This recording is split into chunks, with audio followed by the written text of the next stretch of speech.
हरे कृष्णा। यदि आप लोग वास्तव में अपने पितरों के लिए कुछ करना चाहते हैं तो ये है एकादशी, इंदिरा एकादशी। इसका पालन अवश्य करें। तो कैसे करना है, चलिए सुनते हैं। मैं पितृपक्ष में आने वाली अत्यंत ही विशेष इंदिरा एकादशी का उपहार लेकर आपके लिए आई हूँ। इतना महत्वपूर्ण श्राद्ध का समय और उसमें चातुर्मास और उसमें भी एकादशी का ऐसा संयोग तो सोने पर सुहागा है। तो चलिए सुनते हैं इस पितृपक्ष में पड़ने वाली इंदिरा एकादशी व्रत कथा। एक बार युधिष्ठिर महाराज ने भगवान श्री कृष्ण से पूछा, हे मधुसूदन, अश्विन मास के कृष्ण पक्ष में कौन सी एकादशी आती है और उसका क्या महत्व है। इसका उत्तर देते हुए भगवान श्री कृष्ण ने कहा, हे धर्मराजन, अश्विन मास कृष्ण पक्ष में पड़ने वाली एकादशी को इंदिरा एकादशी कहा जाता है। इस व्रत का पालन करने वाले व्यक्ति का स्वयं के सभी पाप कर्म तो नष्ट होते ही हैं, अपितु उसके पूर्वजों जो कि नरकलोक में गमन हो गया है तो उनका भी उद्धार हो जाता है। जो व्यक्ति इस कथा को मात्र सुनता भी है तो उसे अश्वमेध यज्ञ का फल प्राप्त होता है। इस प्रकार इंदिरा एकादशी का महत्व बताते हुए भगवान श्री हरि ने इंदिरा एकादशी कथा को कहना शुरू किया कि सतयुग के समय महिष्मतीपुरी नगरी में इंद्रसेन नामक राजा अत्यंत ही पराक्रमी, यशस्वी और पवित्र था और राज्य करता था। राजा इंद्रसेन भगवान विष्णु के भक्त थे।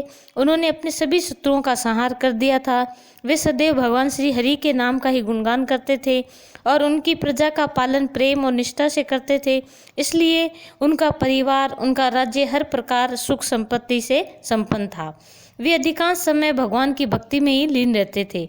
एक दिन राजा इंद्रसेन अपनी प्रजा के बीच बैठे हुए थे। उस समय उन्होंने नारद मुनि को आकाश मार्ग से धरती पर आते हुए देखा। राजा अत्यंत ही विनम्रता से उन्हें आदर सत्कार के साथ अपने राजमहल में लेकर आए। उन्हें उचित स्थान देकर उनके चरणों को धोया, उनका अत्यंत ही मान सत्कार किया। नारद मुनि ऐसी सेवा भाव को देखकर अत्यंत ही प्रसन्न हुए और राजा इंद्रसेन से उनके कुशल समाचार पूछे। राजा ने उत्तर दिया कि हरि और आपकी कृपा से मेरा परिवार, राज्य सब सर्व कुशल मंगल है। मैं अपनी प्रजा का पालन अपनी संतान की तरह करता हूँ और अधिकतर समय भगवान विष्णु की भक्ति में ही व्यतीत करता हूँ। राजा ने कहा, हे मुनिवर, आपका यहाँ आने का क्या कारण है, बताइए। नारद मुनि ने कहा, हे राजन, जब मैं ब्रह्मलोक से यमलोक में पहुंचा तो मैंने आपके पिताश्री को यमराज की सभा में देखा। यद्यपि वे बड़े धार्मिक राजा थे, परंतु उन्होंने एकादशी व्रत का पारण निर्धारित समय से पूर्व कर लिया था। इस कारण उनका वास यमपुरी में है। उन्होंने आपके लिए एक संदेश भेजा है कि हे पुत्र, तुम नियम पूर्वक आने वाली इंदिरा एकादशी का पालन करना, जिससे कि मैं अपने पूर्व जन्म का पाप कर्मों से मुक्त होकर स्वर्ग की ओर जा सकूं। नारद मुनि ने आगे कहते हुए कि हे राजन, यह संदेश पहुंचाने के लिए ही मैं आपके पास आया था। एक आदर्श पुत्र के कर्तव्य का पालन करते हुए आने वाली इंदिरा एकादशी का श्रद्धा और नियम से पालन करना चाहिए, जिसके प्रभाव से आपके पिताजी स्वर्ग की ओर जा सके।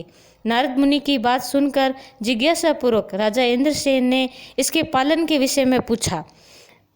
इसलिए नारद जी ने कहा कि दशमी के दिन श्रद्धापूर्वक भगवान की सेवा करें, अपने पूर्वजों के लिए यज्ञ आहुति करें, एक समय भोजन करें, धरती पर शयन करें। एकादशी के दिन सुबह ब्रह्म मुहूर्त में उठें, भगवान के समक्ष एकादशी व्रत का संकल्प करें, पूजन करें, उन्हें भोग प्रदान करें और इस भोग को स्वयं सूंघ कर फिर गौ माता को खिला दें।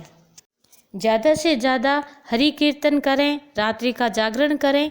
दूसरे दिन द्वादशी पर श्रद्धा से भगवान श्री हरि की उपासना करें।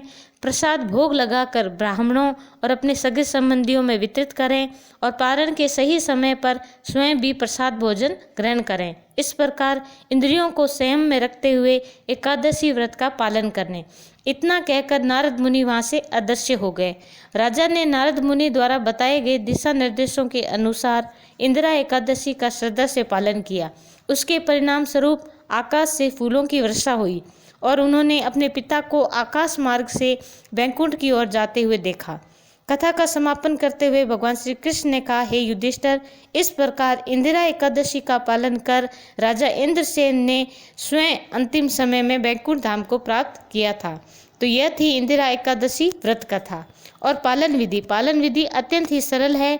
एकादशी के दिन ब्रह्म मुहूर्त में उठ जाइए, नहा धोकर स्वच्छ हो जाइए और नहाते वक्त पवित्र नदियों का ध्यान करिए, हरि को याद करिए। इस प्रकार करोगे वस्ति लक्ष्मी, कर मध्य सरस्वती, कर मूले गोविंदम, प्रभाते करते दर्शनम। भगवान की पूजा कर संकल्प लें कि हे प्रभु, मैं इस इंदिरा एकादशी व्रत का संकल्प लेता हूँ, आप इसे पूरा करने में मेरा सहयोग करें और इसका जो पुण्य फल हो मेरे पूर्वजों को मिले। भूल चूक हो क्षमा करें और तुलसी पूजन अवश्य करें और हर सारे दिन हरे कृष्ण महामंत्र का ज़्यादा से ज़्यादा जाप करें। फल और जल का आहार आप चाहें तो ले सकते हैं। दूसरे दिन द्वादशी पर पारण के निर्धारित समय पर पारण करें। हरे कृष्णा, राधे राधे।